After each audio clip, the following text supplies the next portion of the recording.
एक मिनिट डिजिटलच्या निवडणूक संवाद या विशेष कार्यक्रमामध्ये मी सुनील आपल्या सगळ्यांचं स्वागत करतोय। जिल्हा परिषद आणि पंचायत समितीच्या निवडणुकांचं बिगुल वाजलेला आहे। प्रचार आता शिगेला पोहोचलेला आहे। मी सध्या आहे हंडरगुळी गणामध्ये भारतीय राष्ट्रीय काँग्रेसकडनं माधव माने जे आहेत या निवडणुकीच्या रिंगणामध्ये आहेत। ते आपल्यासोबत आहेत। सर नमस्कार आणि खूप खूप स्वागत आहे आपलं।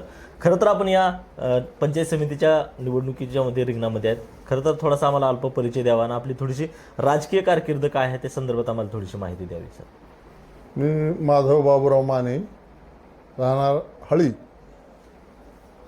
मी हंडरगुळी गणातून पंचायत समितीसाठी राष्ट्रीय काँग्रेस पक्षाकडून उमेदवार म्हणून थांबलेलो आहे। मी हळी या गावचा 2012 ते 15 ज्यावेळेस कल्याण पाटील हे जिल्हा परिषदला निवडून गेले त्यानंतर हळी ग्रामपंचायतचे सरपंच म्हणून माझी निवड झाली। त्यांनी मला पदभार दिला आणि मी त्या 3 वर्षाच्या काळात माननीय कल्याण पाटलाच्या मार्गदर्शनाखाली गावच्या जेवढ्या काही योजना असतील जिल्हा परिषदच्या माझ्या ग्रामपंचायतच्या त्या भरपूर गावात मी राबवल्या आणि उत्तम क्वालिटीचे कामं मी त्या काळात केलेले।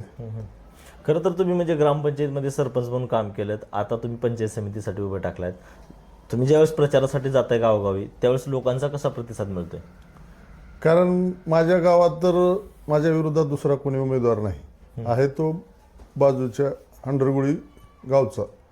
त्यामुळं माझ्या गावातल्या लोकांना मी जे 3 वर्ष काम केले त्या कामाचा सगळ्यांना अनुभव आहे। मी सर्वसामान्य लोकांचे जे ग्रामपंचायतची कामं असतात गोरगरीब लोकांची किंवा एखादी नमुना नंबर 8 वर भावाभावाची फोड करणे, एखादी वडिलोपार्जित जागा आहे ती जागा भावाभावात विभागणी करून देणे, घरकुलासाठी प्रयत्न करणे, त्या घरकुलाला लागणारे जे अट लागतील जर कुणाचे भावाभावाचे तक्रारी असल्या तर ती मिटवून भरपूर माझ्या काळात भरपूर घरकुल मी मंजूर करून दिले। पुन्हा शेतकऱ्यासाठी विहिरी असतील, मी असताना माझ्या काळामध्ये मी 15 ते 20 विहिरी मी शेतकऱ्यांना मंजूर करून दिल्या आणि माननीय कल्याण पाटलाच्या त्यांनी सभापती असल्यामुळं त्यांच्या फंडातून दलित वस्ती असेल, मूलभूत असेल, तांडा वस्ती असेल, अशा एक 2 ते 2.5 कोटीची कामं मी माझ्या काळात केलेली। त्यामुळं सर्वसामान्य लोकाला एक आपला माणूस आज पंचायत समितीला उभा टाकलाय म्हणून मला एक चांगली सहानुभूती आहे। आणि माझ्याबरोबर जे उमेदवार आहेत जिल्हा परिषदला ते हंडरगुळी गावचे सरपंच आहेत, त्यांच्याही काळात त्यांनी भरपूर कामं केल्यामुळं आम्हाला दोन्हीही गावामध्ये भरपूर दोघालाही लोकांची मजबूत पाठिंबा आहे। खरं तर तुम्ही या प्रचाराच्या निमित्तानं ज्यावेळेस गावोगावी फिरताय प्रचार करण्यासाठी त्यावेळेस कुठल्या प्रमुख समस्या ज्या आहेत तुम्हाला जाणवत आहेत की याच्यावरती अजून सुद्धा काम करणं गरजेचं आहे असं वाटतं? एक मुख्य प्रश्न आहे की मागच्या 3 वर्षामध्ये आपल्या जिल्हा परिषदेवर प्रशासक होतं। प्रशासक असल्यामुळं इथला जो कारभार आहे तो आमदाराच्या अखत्यारीत होता, पण आमदाराचं लक्ष नसल्यामुळं शेतकऱ्याच्या प्रश्नाकडे पीक विमा असेल किंवा शेतकऱ्याला विहिरी असतील, गोटे असतील, जर एखादी शेतकरी पंचायत समितीला गेला तर तिथं सदस्य नसल्यामुळं तो कुणाला भेटाव, आमदार तर भेटू शकत नाही सर्वसामान्य शेतकऱ्याला। मग ते BDOकडे गेल्यानंतर तिथं तुम्हाला तर सगळ्याला माहित आहे, कालच अमित भैयाने सभेमध्ये सांगितलंय एक साधा गोटा घ्यायचा असेल तर 10,000 रुपये, विहीर घ्यायची असेल 30 ते 40,000 रुपये आजची परिस्थिती आहे। तुम्ही कुणाही शेतकऱ्याला विचारा, म्हणजे भाजपच्या काळामध्ये हे रेट रेट चालू आहेत आणि प्रशासक असल्यामुळे तिथं कुणी तक्रार करणारा माणूसच नाही ना, तो प्रशासक फक्त आमदाराचा ऐकणार। त्यामुळं आज जनतेमध्ये रोष आहे या सरकारबद्दल आणि कारण नसताना निवडणुका लांबवल्या आणि सर्वसामान्य जनतेला विटीस धरलं। एखाद्या घरकुलचं बिल जर काढायचं असलं तर कुणाकडे जायचं? BDO बोलू देत नाही, टक्केवारी मागतो बिल काढायला, म्हणून आज जनता ही काँग्रेसच्या पाठीमागे आहे। खरं तर पाहिलं तर तुम्ही पंचायत समितीमध्ये जर उद्या निवडून गेलात तर तुमच्या 100 दिवसाचा विकासाचा रोडमॅप काय असेल? मी जर पंचायत समितीच्या निवडणुकीत निवडून गेलो, जे पंचायत समितीच्या योजना आहेत, मी सरपंच असल्यामुळं मला त्या योजनेचं ज्ञान आहे. कारण पंचायत समितीच्या सर्व योजना हे ग्रामपंचायत मार्फत राबवल्या जातात.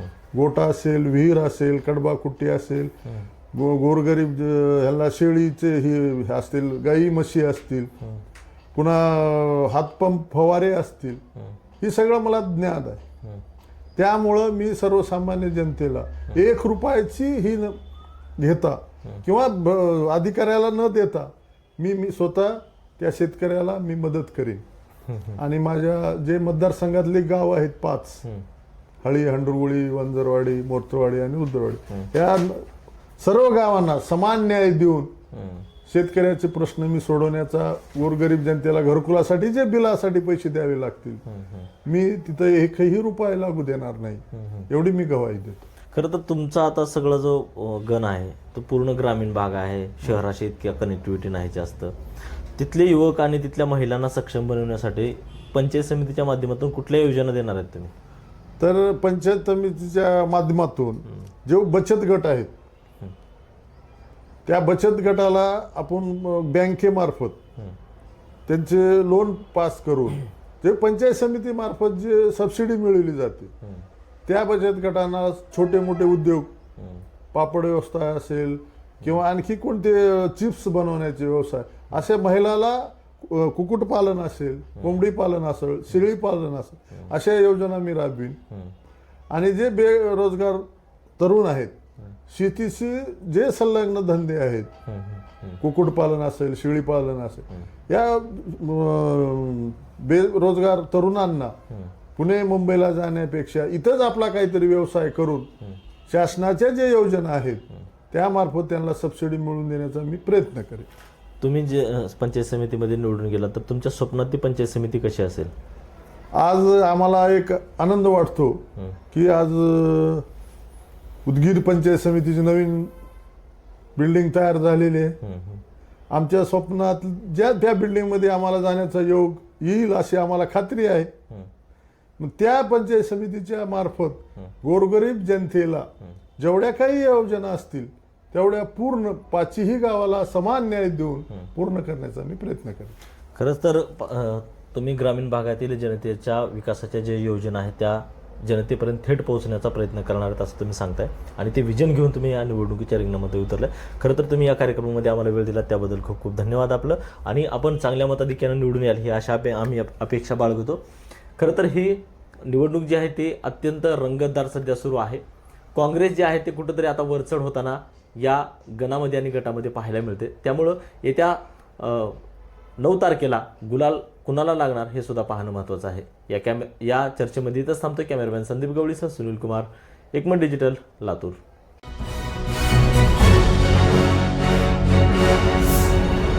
Thanks for watching Ekmat Digital.